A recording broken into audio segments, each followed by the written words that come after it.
Hello and welcome to another episode of the American Soccer Analysis Show. This is a special occasion. This is the first ever Brown Liquor special in ASA pod history.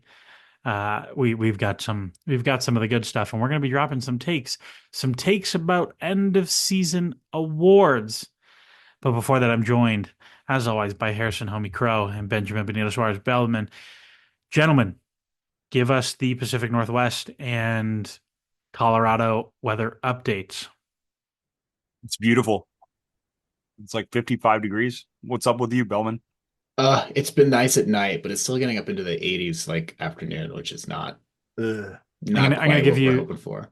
I'm gonna give you a Sierra Nevada weather update. On Saturday, I decided I was gonna go to an apple orchard, have myself a nice fall day. I put on a nice fall fit. I layered up some plaid, a nice sweater.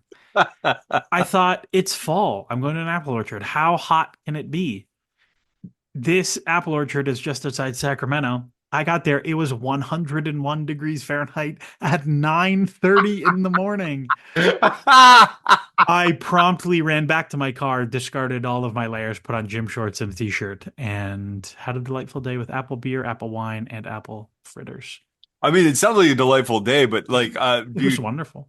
the fact that you carried on, like, that's grounds for me to turn around, go in my car, and like go Oh, back to my no, home. And Harrison, it was no, I didn't go home. I had the gym shorts in my car, luckily. oh, that's It awesome. was it was so bad, dude. I was dripping. Dripping. Well, another I don't know how to I didn't have a good segue for dripping, so we're just going to move on. We are talking about award times though. And this is a different awards episode because what we're going to do is we're going to go through all the awards that we can realistically analytic our way to. So we're not going to talk about comeback player, we're not going to talk about referee of the year, we're not going to talk about Audi goals drive progress. We're just going to talk about goalkeeper, defender, young player, newcomer, coach of the year, and MVP. And we're going to go through our three picks. And at the end, we're going to come together and pick one person for each of these awards. And that person is going to go on the official ASA ballot that will get submitted after this podcast, which is pretty fun. You're going to hear us make our ballot in real time. So, gentlemen, we're going to start with goalkeeper first because I think this might be one of the easier ones that we go through as a trio. Harrison, start us off. Who is your MLS goalkeeper of the year? Christian Kalina is who I have for Charlotte. Just That it's is the one. it's yeah, like from every advanced metric, and even some of the metrics that probably we're not even like tracking, even like defensive what is it, defensive pickups and stuff from off of crosses. Yeah, sweeps and cross claims, things like that. Yeah, like he's just super efficient and like 99% of everything that he does. So I mean, really, really clean. I overall like there's really nobody else. There's some interesting like second choices that you can kind of talk about. I think it's kind of interesting the discrepancies in Matt Freeze and how he's valued between our models and some of the post shot models. But really, that's the only one that I had. Yeah, I was in the same camp with Kalina.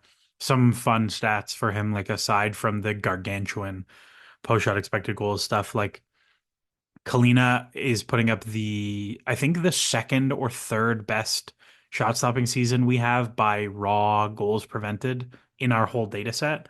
He's fifth by G divided by XG behind like I think a Petrovic season, a Turner season, a Tim Melia season. I can't remember the other one. Um, but truly like gargantuan shots. He has saved 100% of the penalties he's faced in the past year, which is pretty ridiculous. Um, That's an insane stat. I did yeah, not know that one. That is yeah. insane. I don't know. I actually don't know how many. It's it's a couple. It's not a lot, but it's a couple. And like he hasn't faced a penalty in the league this season, so I've been somewhat disingenuous. Like I think there's one at the end of last season as well. Um, but he's like a 65th percentile cross claimer, a 94th percentile sweeper by volume of actions and height of his actions. Like it's hard to go really any other direction. Ben, who do you have on this one? So I went a little to left field. So I went with Roman Berkey. And so I do have some reasons for it, although I do think I would barely be outvoted for the final one. Um, Berkey's done great this year. He did great last year. Consistent top-notch seasons are really hard to to string together when you're a goalkeeper in this league.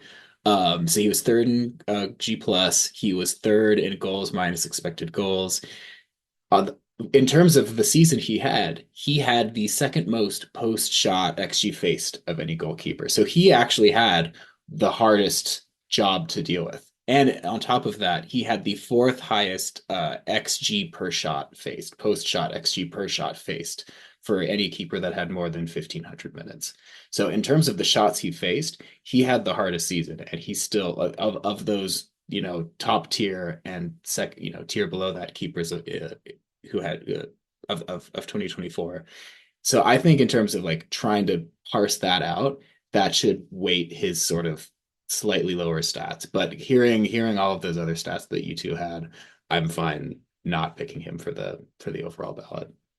Yeah, the thing that I wrote in my notes is that I think Berkey is the best goalkeeper in the league, but that Kalina had the best season.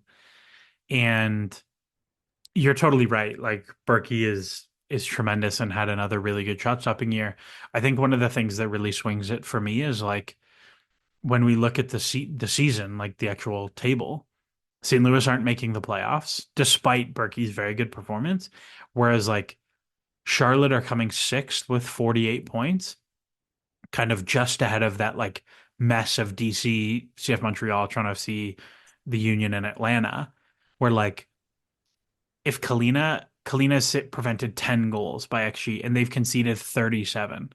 If they had conceded 47, like are they in 11th, 12th, 13th?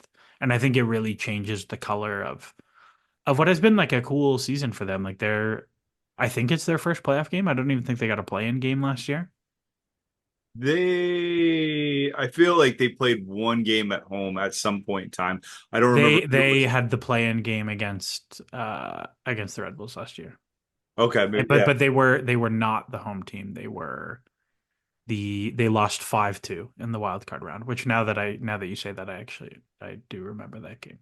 But they're going to get a home playoff game because they're going to avoid the play-in and they're going to get the best of three, which is like awesome for them. They have an amazing crowd all the time. So like I think they're the second highest average attendance in the East and maybe third or fourth in the whole league. So like good for them.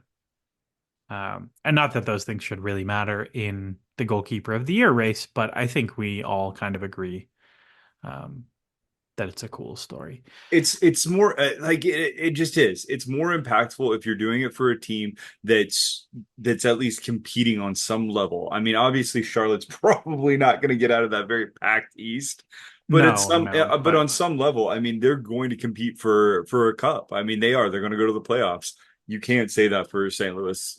St. Louis has just had a really rough year. And regardless of whether Berkey's been good or been bad, it really makes very little impact on the bottom line. And so narratively, it's a little bit harder to get behind Berkey and his tremendous, because it is a tremendous season that he's had. before we wrap this up and kind of lock in what I think we're going to lock in, Ben, I think you're going to be outvoted here. Any other like honorable mentions? Like like Matt Freese you threw up, I think is an interesting one. Drake Callender, I'd give a shout. I thought he had a really good year for Miami, a Miami team who kind of just like spat in the face of all the metrics the whole year and kept winning. Um, John McCarthy had a great year for a much improved LA Galaxy team who I'm sure we're going to talk about some Galaxy people later in this. Anybody else stand out to you guys? The collection of Philadelphia keepers were all a net positive, which I thought was kind of interesting. I cannot believe they had a season where like Hmm. three different they had Andre Blake played 1290s. The German guy played 1690s, Oliver and the other Cement. guy played 1090s. Like, how do you go through that as a season? That's pretty wild. I What a thought it what a was weird when year. RSL was like rotating through oh God, Zach McMath. Like Oh like yeah. they were rotating him with a I don't it was some other young guy, not the homegrown that they parted ways with, but that never really seems to work. But yeah, it seemed to work out this time. Well, Incredible. especially after they traded Matt Freeze, it's kind of interesting the way that kind of came back. They really tied their horse to Andre Blake and his ability to lead them through. And unfortunately, Blake had a rough health season. So It took Free some time to like get the role there though as well. Like it was like I'm pretty sure they started the season planning to play Baratza or whatever. yeah. So regardless, are we fine with locking in Christian Kalina? Yeah, Kalina makes sense. Okay. Well, I'm gonna lock that in to my sheet. Next up, Ben, Defender of the Year. Weird one this year. Some teams nominated very strange players. I thought so. I thought There so were too. there were like I'll tell you this, my number one and number two in Defender of the Year were not nominated at all. Yeah. So Ben, who was your Defender of the Year? So the defender of the year I'm going with is Miles Robinson, and for a couple reasons. First is when you look at the team level, you go back a few months, you're losing Matt Miazga to a season-ending injury. You're losing, oh God, who is the other starter? The one that I always make fun of because everyone thought the trade from Toronto was bad. The Nick local guy. Haglund. Yeah. Haglund, but yeah, They also Haglund goes down. lost Mascara Yep. So from his they've loan ending. Yep. So they just like had so much rotation going through it, including Miles Robinson for a period, who was gone for the Olympics. And yet Cincinnati were the best team in goals added against, and they were the third best team in expected goals against, despite all of that madness. Within that, Robinson was average or better in all of his G plus action types, and in addition to that, was one of the best passing center backs in the league all around. So just given the individual stats and the all around defensive stats for Cincinnati against the odds and the weirdness of the nominations, because I kind of would have gone Jackson Reagan, but I don't think he was on the list. So yeah, I'm gonna go Robinson. Harrison, who you got?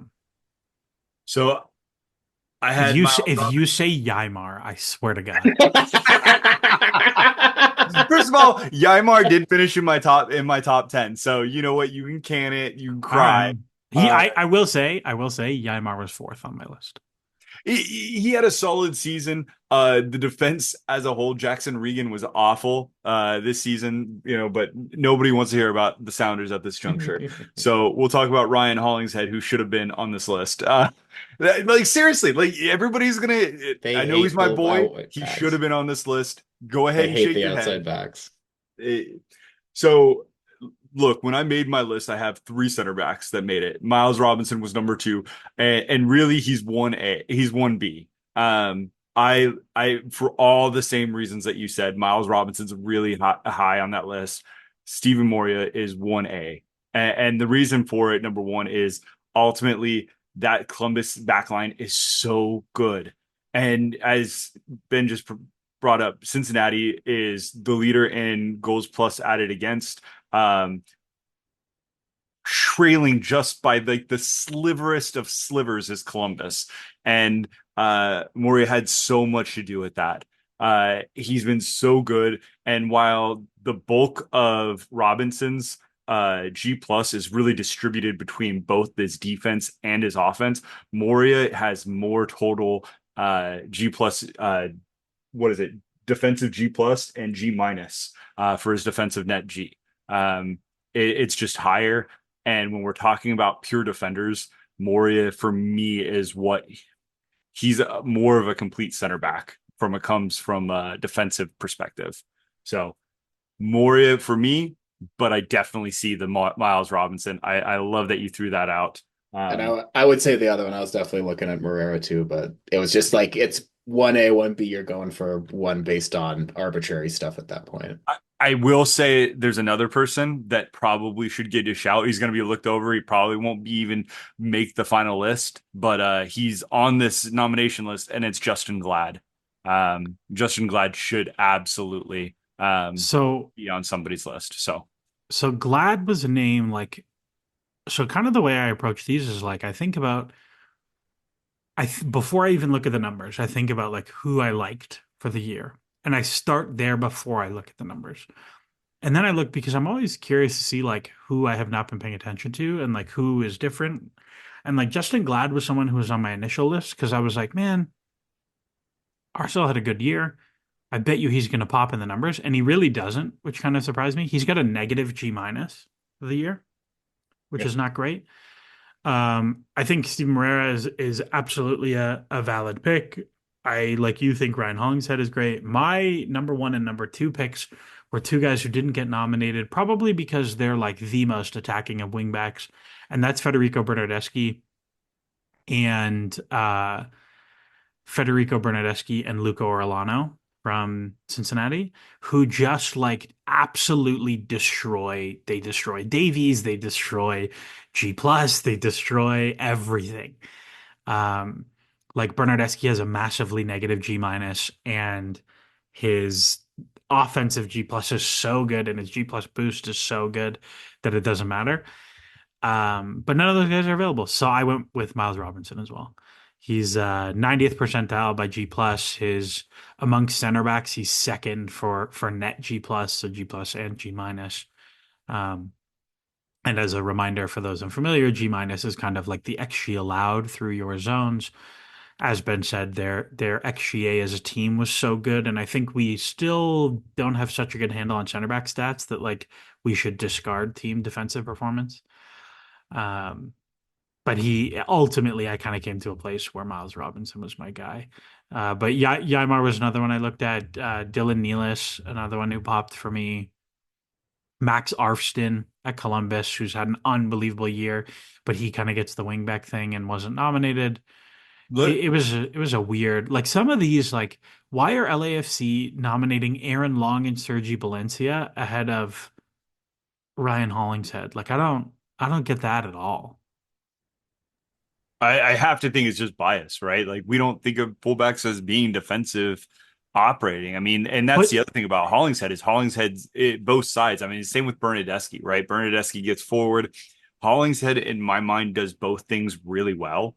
Bernadeschi, like I would fight you to the mat if you wanted to have that. Not because he's a bad, not because he's not been bad. He's had a he crazy good yeah, he season, was really good this year. but the other No, the side of team is too it, bad. The team is too No. bad. yeah. So It's the same thing as like Berkey or like there's going to be other players who come up here that like we're going to talk about that are like I'm not going to lie to you, Evander is not in my thing because like I have no way I feel no ways about Portland who are ninth. Like I just Yeah. don't care about Yeah. them. agreed. Um, but yeah, I feel like they just kind of dropped the ball on that. Yeah, that's that's all I can think of. Well, Harrison, you've been outvoted, so I'll take it. It's going to be a Miles Robinson. I don't think that's a bad That's vote it. at all. Yeah. That's a pretty solid vote, and I think that if more people constituents, Okay, moving on from Defender of the Year. We got young player. I think it's a very weird young player year. I think there are some obvious answers. Somebody like Diego Gomez might pop up for you. Harrison, what's up? did they lower the age on this year? I feel like they Um, lowered the age, and the only reason why I say that is because um, last year you had Almeida who won Young Player of the Year at 23, and then I noticed Gabriel Peck was a is year not eligible. is not eligible, and he's a year too old, and at 23, and I don't know how many. I'm not sure. I know the guidelines we got are that they cannot turn 22 until after the regular season. That was the guideline we got, I believe. Yeah, Or sorry, they cannot turn 23 until after the regular season ends. So it's the same as Uh, 22 under 22, I think. yeah, pretty much, which I Gotcha. imagine that's supposed to line up like that. I went super left field. I think Diego Gomez is the obvious answer. I went with someone really weird, someone who I think will stick around in the league for a long time, will be like a career really good MLS player, was super critical to their team, even being close to a playoff spot and even having a chance on the final day to get there. And that's Quinn Sullivan with the Union. He put up 12 XG plus XA, almost like 0.5 XG plus XA per 90. He played mostly in midfield, which is like a crazy output for a player playing predominantly in midfield. He's 20 years old. Mike Imburgio's Davies model has him as the second best U22 in the whole league. The first ahead of him was Carlos Gomez or Andres Carlos Gomez or whatever, the RSL guy who went to France. Um, and what's really fun about him is that he's like big disagreement point in the analytics models because G plus hates him. hates him. It has him as like just above average for the whole year, like 0.04 total. And my guess is that because of Philly style, he's a turnover merchant.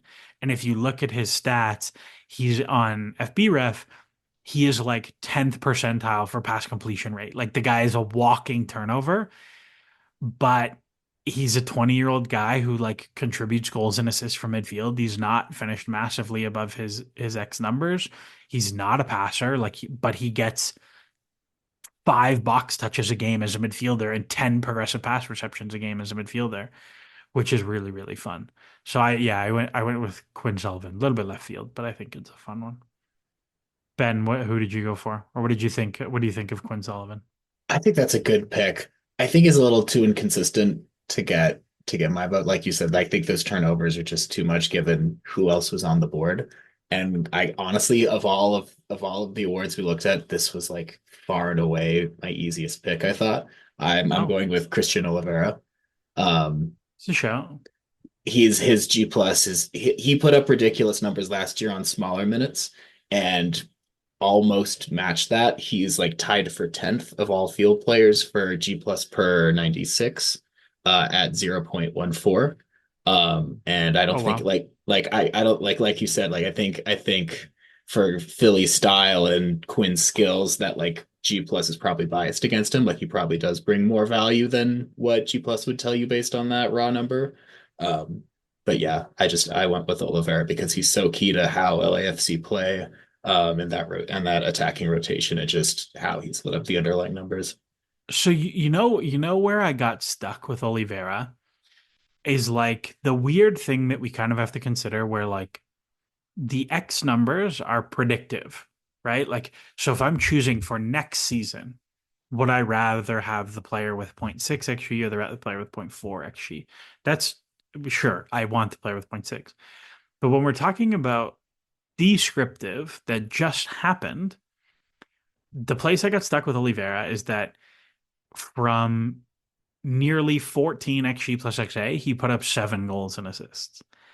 And most of it is on the assist side. He puts up 1 assist from like 5 XA, which is like there's nothing you can do about that. But like ultimately in terms of impact to his team, that's where I got stuck. Where he's like 95th percentile XG plus XA, but he's 35th percentile goals plus assists. Too much Per of a nine fall per off for 90. you. Yeah. Harrison, who did you have for this one? So Oliveira, yeah, high on my list. I kind of assumed that's where the conversation was going to go, either him or Diego Gomez. So I went in what seems to be par for the course now, in the opposite direction, and I actually went Jack McGlynn. Um, Shout. and you know his G plus numbers aren't necessarily earth shattering, though they're solid. On top of that, he has, I think, the highest minutes out of all the games that are play out of all the individuals that were on that list. He's a staple for his team. Kind of all the things that you kind of said about Quinn Sullivan in a way. There's lots of things to like it on top of it.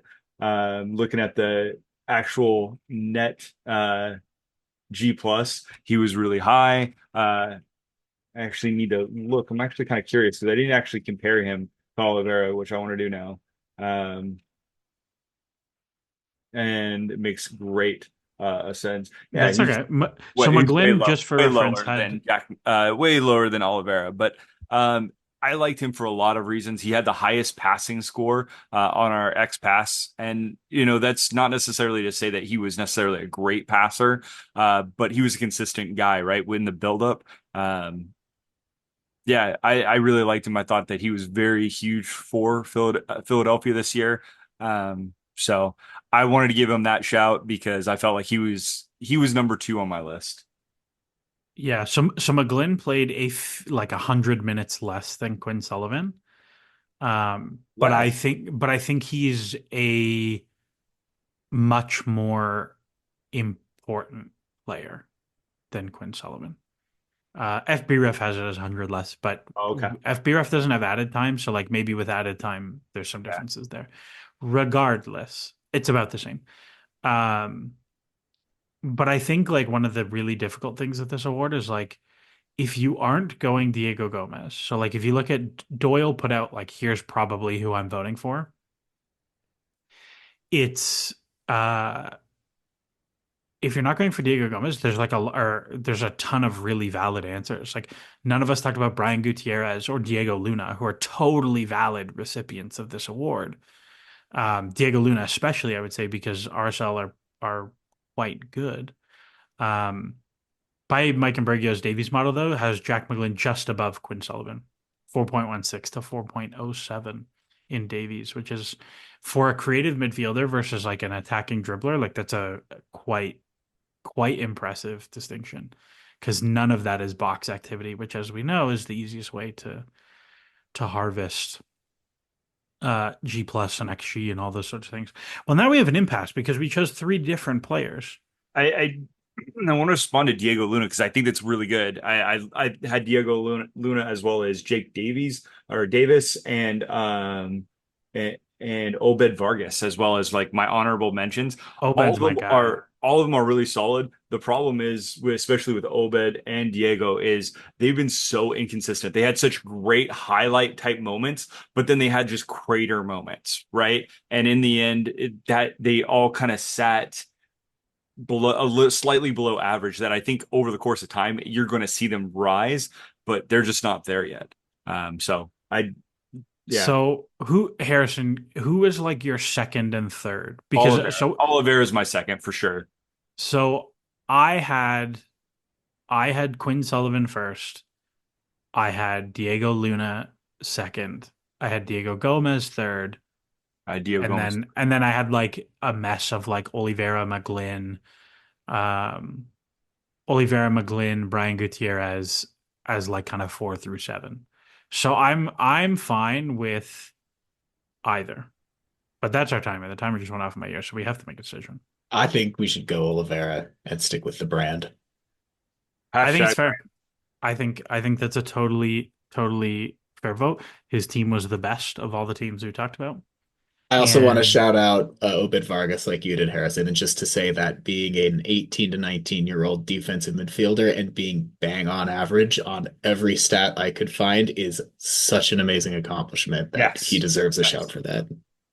Obed's nice. Obed's nice. I saw a Sounders fans talking the other week about like how do you play João Paulo and Obed and like Roldan and all these players in midfield? And I'm like, that's good problems to have.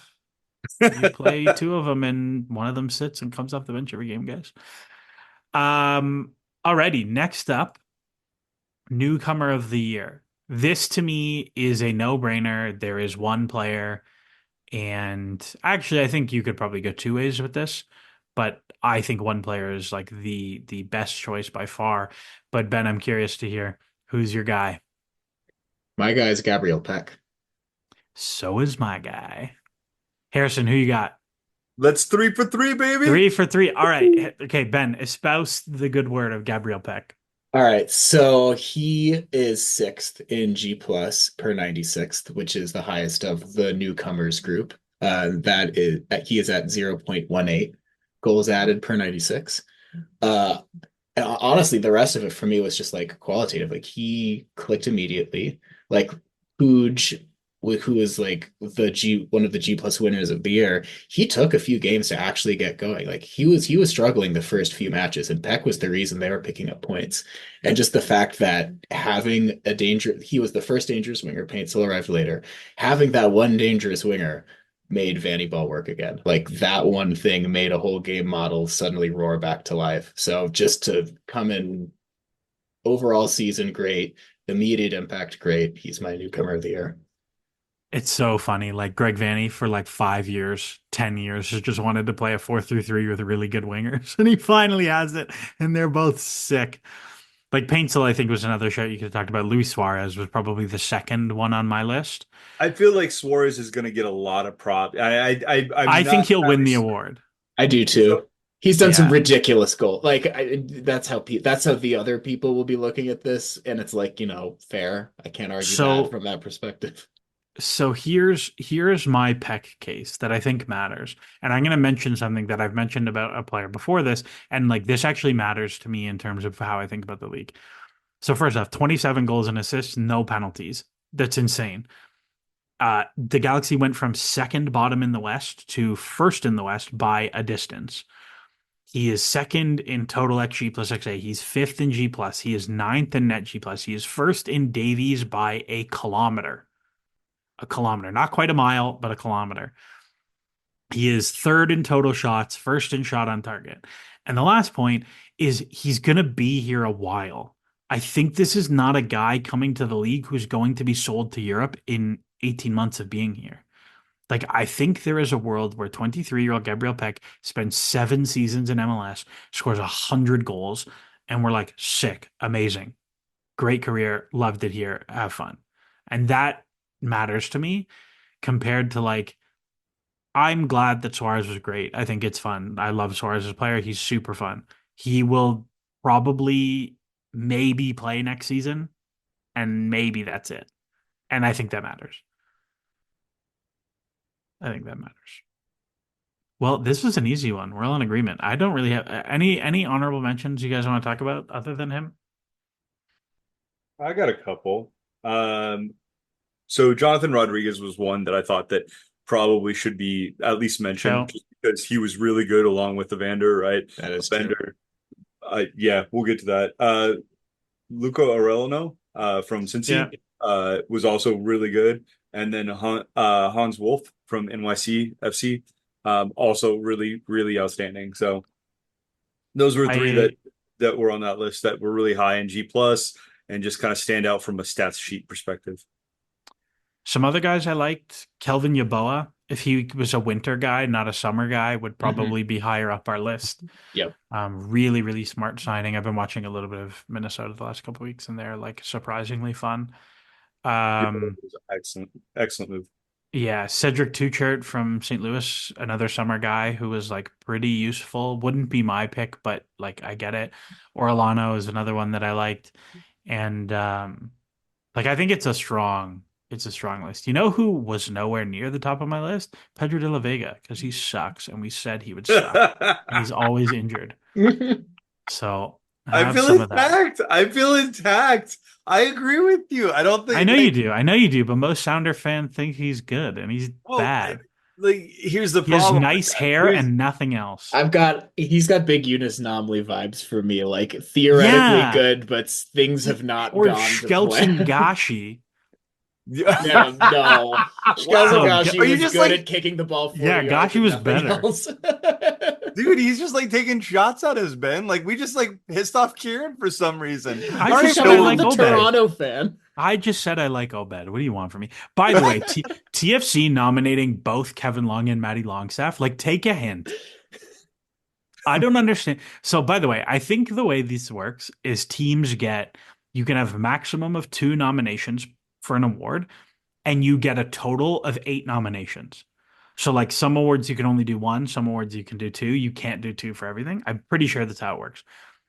they need What to are you, restructure this. There's what are you way too many doing? It pieces should to be one restructure. per team. It should be one per team, Yeah. and also like pick the right player. Like I don't Oh need yeah. don't let the team choose. The team shouldn't choose. How about it's every Agreed. player's eligible? How about that? 100%. It's like the Yeah. NBA. Every player's eligible. Yeah. Also, very funny. The ballot is literally a Microsoft Office form. Just putting that out there, which I thought is really funny. Um, anyways, that's newcomer of the year. We've saved some time because we all agree, and it makes our life really easy. Um, oh, that means we're on to coach. Coach of the year. This is Coach of the gonna year. we're gonna need the extra time. You think so? I Uh, think this is going to be. We might be unanimous maybe. I think that there's because. an intricate conversation though that does need to take place because of it. All right. Well, I'm going to start the timer. Harrison, let's begin that intricate conversation. Who's your pick? Well, all right. So like it's a three dog race in my mind, right? You have Trundalo, you have Martino, and then you have Nancy. And like those guys are I feel like are kind of the top of the heap. The top Trundalo kept Elliott. Hold on. Why is Cherundolo in this conversation? You don't think Trundalo's in there? I didn't know Hey, No, they won Trundle the they're U.S. was in they're. Open Cup. They're in the they were in the League's Cup final. They've been That's number fair, I they've guess. they've been I number guess one that's. in the West back and forth all year. They're gonna Well, play no, almost they 50 games this season, and they've been competitive in almost every single one of them. that's fair. I don't think they're that's fair. Sorry, I'll let you continue your point. No, I love I that. will See, say the last This I was looked at the interesting. table, which was before this weekend, LAFC were in fourth, and now they're in second. So we'll allow they've it. The West is they've been crazy. up near the first place for most of the season. They really have. Yeah, them and the They took a little bit of a Galaxy. dip. They've taken a little bit of a dip over the last month, but No, that's it. no, no Vanny love. Like who's ahead of them? So here's the deal. Vanny absolutely made my final list. So did Schmetzer, so did Pat Noonan. Pat Noonan I love, but my God, the dude can't get his team up for things for the last 3 months. Pat Noonan should be on this list 100%. That 6-1 blowout against Miami, that needs to be like, that should have been stapled to their locker and said, this is what we're capable of every single time we go out there. And instead, since that July 6th game, they have just stubbed their toe repeatedly, which has lost them the chance to be number one in the East. It's lost them a chance to have the cup. It's lost them every opportunity that they could to compete for a cup, for a U.S. Open Cup and Leagues Cup, and probably it's going to cost them when it comes to the playoffs because they won't be able to get up. And this is why Pat Noonan has flaws and doesn't end up on my list. Pat Noonan was not on my list because Cincinnati are worse this year than they were last year, and like that matters to me because They it's were not worse like in execution. They're worse it's in execution. well, even just straight up, they last year they were a plus 16 XG team. This year they're a plus 8, and like it's not like they had a deep CCL Leagues Cup run to Agreed. mask that. Anyways, Harrison, who's your vote? Sorry. This Ultimately, is a great rant. I it's loved it. Tata. It's Tata. It's All right, Tata fine. Martino, like it comes down to the fact He that has Messi. Why does he get credit for that? great question, great All right, question, sell me on it. because him and Luis Suarez all together they make up almost an entire season combining their minutes, right? They're almost like 3,600 minutes between the two of them over the course of the season. Like, that's crazy, the fact that they've had those two players, but they've only had a half a season out of each of them. And yet, Tata Martino is going to break the single season record for points in a team. Like, you don't get that Well, because you had a they half a might season of not. Messi. They might not. They So might, okay, they might not. You're right. here's They might not, but they still have nailed in the coffin two games against Columbus and Nancy. Wilfred Nancy should have beaten him in both of those games, and instead they lose 2-1 twice and at home. That's the difference between so Columbus being in the lead against in the Eastern Conference and not. so here's my thing. So I've played a little bit of trickery there because I wanted you to talk about why they should be uh why Tata has done it.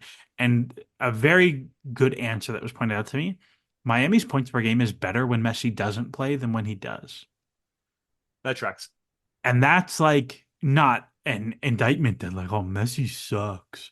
No, it's like Tata has done a very good job of preparing a team. And we talked about this at the beginning of the year, that they have a really difficult problem on their hands with like they are one team when Messi and Suarez play, and they're another team when they don't. And how do you cope with that? And he has done an excellent job of being able to run two different teams really, really well.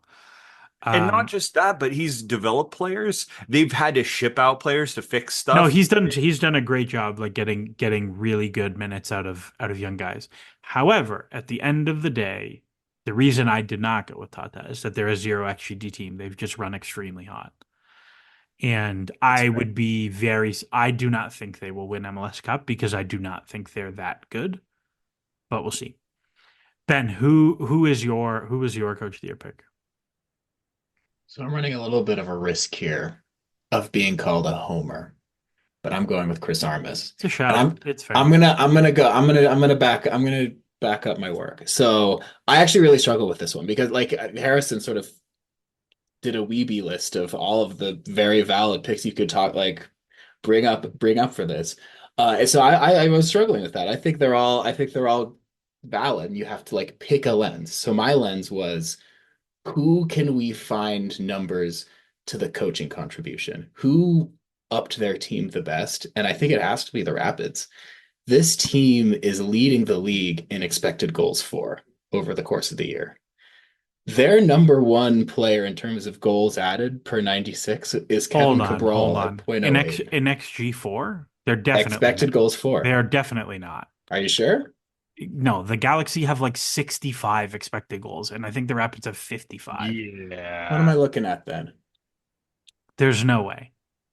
But continue. The point still stands. Okay. Anyway, Kevin yeah. Cabral is their It's it's plays it's every it's game. it's good. It's good expected for. I must be naming the wrong set, but they're leading in something. Um Then and right now you are correct. They are leading expected goals for slightly ahead of the LA Galaxy.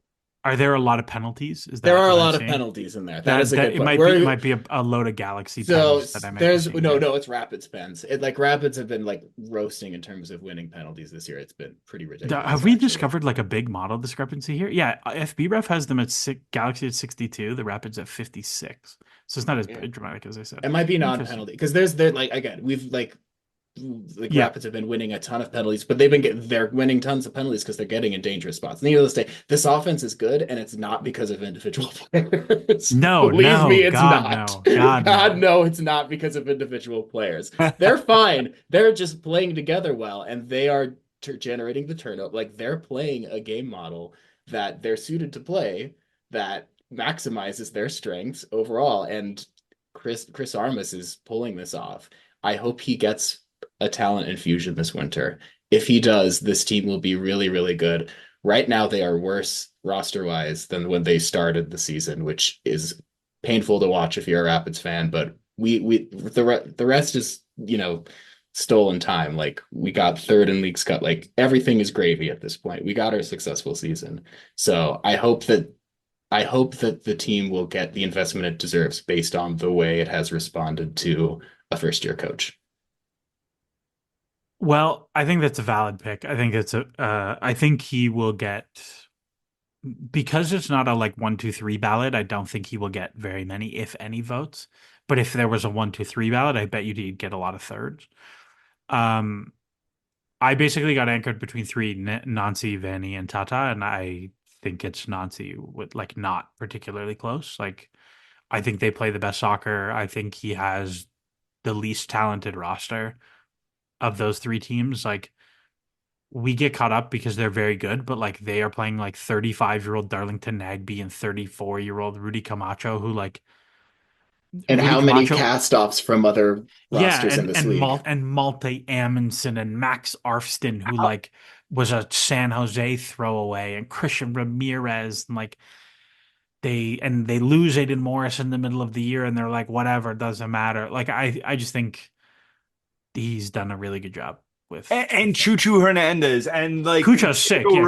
Cucho, yeah. Rossi and like oh my God, come on! No, no, no. Those guys are amazing. But Like like, do I think do I think Cucho and Diego Rossi are better than Gabriel Peck and Joseph Paintsil though, or Messi and Suarez? No, I think you they're don't both. you don't you don't think Cucho is better than No, no, I think Cucho's I amazing. think it's really close. I think you can make an argument right now for that Cucho Hernandez is one of the best players in this league.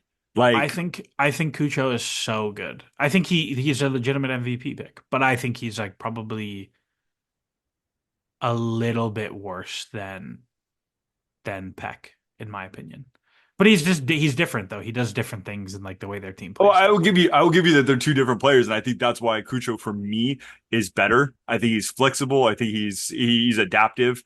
The way that he can play in multiple positions and exceed in those multiple positions for Nancy is what makes a lot of what Nancy's ability to coach so good and execute. So like he was not cheap, right? Like that's one of the other No, things no, that no. like Columbus is invested. Yeah, Miami's invested, and LAFC is invested, But but it's less, you know what? It's less the high end guys, like because they have obviously invested in the high end guys, and like they've used assets to get the other guys, but it's like they're getting guys from other teams who are like kind of throwaways. Regardless, we are well past our timer, so we do have to make a decision. I think it's fairly likely that Wilfred Nancy is number two on both of your boards. Yeah, no, I assumed that that was going to be our vote in the end. Mhm. Like I talked to Jamin Moore about this today, and that was that ultimately I kind of assumed that's where we were going with this, but yeah. Yeah, I would say Nazi was my number two for the same reasons. Armas was my number one. I just think Columbus's roster is that much better, and the mod obviously the model's different, and it's a harder one to play. So I think that makes sense. I think it's a very strong coaching year. It was Very, very strong coaching year. Like I think Nick Cushing did a good job in New York City. I think um, the Red Bulls coach, the German guy whose name that I forget, did a great job. Schwartz. Yes, thank you. Schwartz did a great job for them this year. I thought Laurent Courtois, Montreal stink, and he's like got them back into probably making the playoffs. Him and Uh, Caden Clark are making me eat my words. yeah, what a ridiculous. They're still so bad. They're like minus We 20 mentioned XGD. Pablo. Like, are we going to do that or No, no? No, RSL had a great year too. he's RSL, fired. Sorry, he did a great Pablo. job there.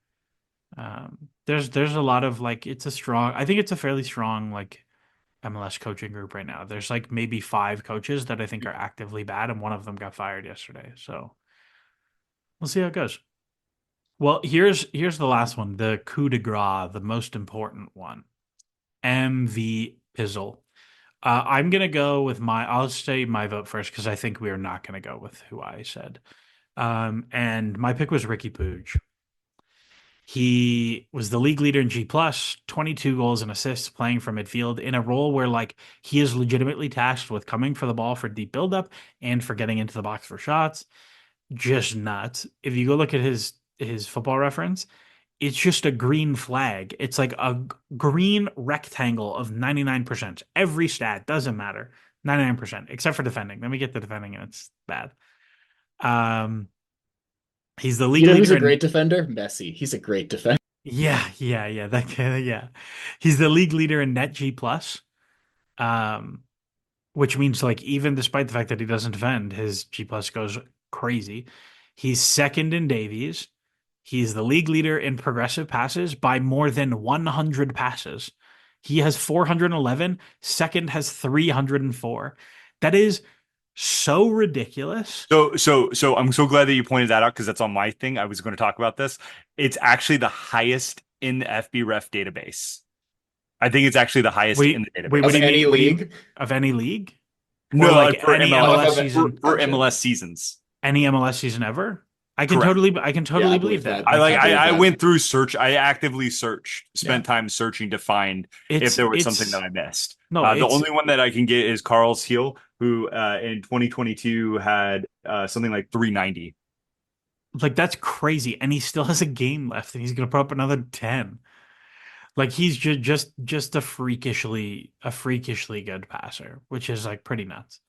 Um, and he's third in passing into the penalty area. Galaxy went from second bottom of the West to winning the West comfortably.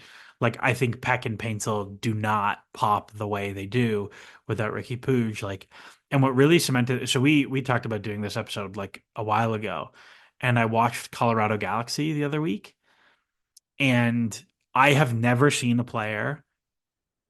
I have seen players, but like the way he dominated the second half was like Giovinco, Zlatan, like MV Almiron, like peak best player at MLS stuff. The whole second half I was like, Jesus Christ. And like Colorado had no answers. And I would be surprised if he wins this. I think he won't even get that many votes, but he is my pick.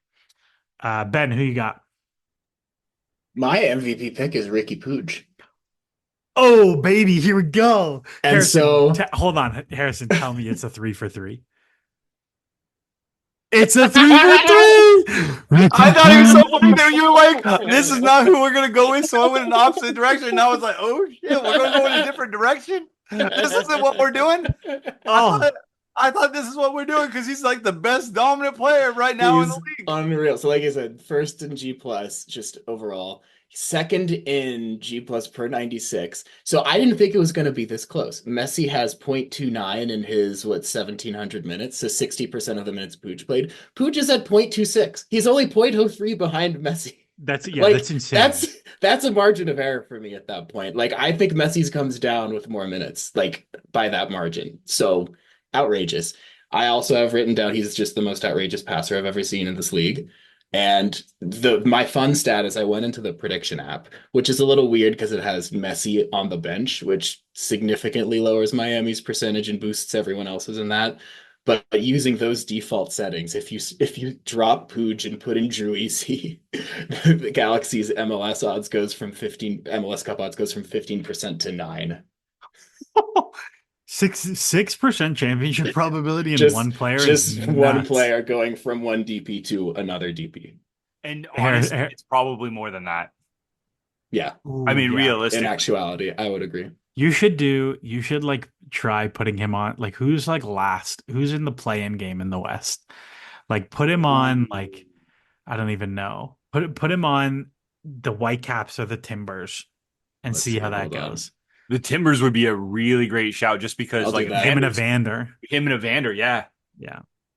So I think wow, I'm surprised we all agreed on that. Yeah, he's nasty. Who else here while Ben does this, Harrison, who else was on your list? Like who did you actually think about? The only person I thought about was Pooj. Like I've been thinking about this for Oh, weeks. Like really? this was so easy. Like this, he has the highest touch percentage of anyone in our ASA database. I No would one's love had as many touches as he has. He dominates the percentage of his team's touches.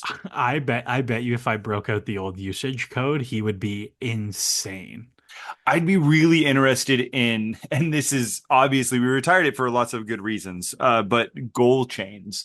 Like if you look at like how many like buildups and what he's a part of comparatively, His I XG buildup stuff, that's a good yeah. shout. I So wonder if we can find that. because like his actual shot creation numbers, like what associations is actually really high. He's in the top five in FBref. The big difference is like his passes into the final third or into the penalty, like the ratio for key passes actually created off of those passes is like 50%, I think. And the only person in with those types of like pass numbers that's comparative that doesn't get the type of shot creation numbers is Messi. He's the only person that puts up the same numbers and doesn't get the type of quality creation. So Yeah, he had like just a dummy season. All I right. think okay, hold on. Yeah, Ben, let's hit us with it. So I dropped Diego Chara out of the Portland lineup and put in Fuchs, and their odds went from 0.014 to 0.04. So All right, so two quadrupled to their two to three championship times. Yeah. equity. Uh well, okay, so we don't even have to deliberate. So I wanna pose a question to you because actually we got a really good tweet on the ASA account from Trey Fillmore, who's an NYCFC person with the outfield who does some cool stuff. And they put net G plus versus percentage of available minutes played for some of the like notable MVP noms for this season, but also like all of the historical MVPs. And Messi would be so far and away the lowest minutes total. So would Cucho. Cucho is like 65% of the available minutes, but Messi would be the third highest net G plus per 90 of any MVP ever. Basically in line with Robbie Keane and quite a ways behind Carlos Vela, which I thought was quite interesting. So the question that I framed to you is like, do you care about the minutes thing or no? yeah, I do. I I do do too. too. Yeah, I Yeah. do too. because it's about the actual value you provided, not theoretically over the next full season if you were to maintain that rate. This guy's going to score 14 goals in the playoffs now just because of this. He's not Well, going to win MVP. He's not going to win MVP. I have my strong feeling is MLS voters are going to be like, no, this guy hardly played. He's not winning MVP. That's my strong feeling, and he's going to go have a tear in the playoffs. who wins it then? Who do you think actually wins it? Because I mean, if you're thinking that Ricky Puig doesn't win it, I which think is it Dennis Buonga or is it Cucho? Or I think it's going to be a weird year. Like four guys are all going to have really low totals, and like Cucho's going to win it or something silly. like I don't hate that. I Mhm. really don't. It's fine. Um, I think Christian Benteke should win it. Regardless, regardless, I mean, I regardless, guess regardless. Ben, do you have the draft in front of you or no? I do. Okay, give us the draft. You have 30 seconds, and then we're gonna wrap up. All right. I'm at 22. Harrison's at 15. Kieran, you're at 9. Jesus Christ. Yeah. I mean, I it's I lost regular. 3 players. I'm Yeah. playing with 3 red cards. Yeah. No, it's been over for a while now. We're gonna have to do a larger team to reduce the amount next No, it was season. already too long. No, next season, what we'll do is you can take transfer players, but if they leave, you can draft somebody new and get their G plus from that point forward to make Ben's code Or harder to maybe write. Apertura Clausura. We should think about this. No, we're not doing. I refuse. Anyways, that's the show. That's the first ever ASA Brown Liquor special, and I think we got pretty goofy, but I think it was a good show. That's our ballot. That's our ballot too. Like that is actually going to the league, so that'll go out. Best 11, I think, comes out after the playoffs, so we'll deal with that later. But that's our ballot. So hopefully you enjoyed. I think this was a good one. We brought out a lot more stats than we normally do. We actually did our homework today. But as always, if you enjoy the show, if you enjoy the stuff ASA is doing, if you're checking out NWSL, that's coming to the business end of the season as well. The Expected Own Goals crew did a good episode that came out Tuesday when we're recording this about the playoff race. Check them out. But if you want to support ASA, you want to support the show, check out the Patreon. We got a Discord. It's a lot of fun. There's a lot of cool stuff going on. But we'll leave it there. And as always, Harrison, say the line. Enjoy the soccer. Adios, folks.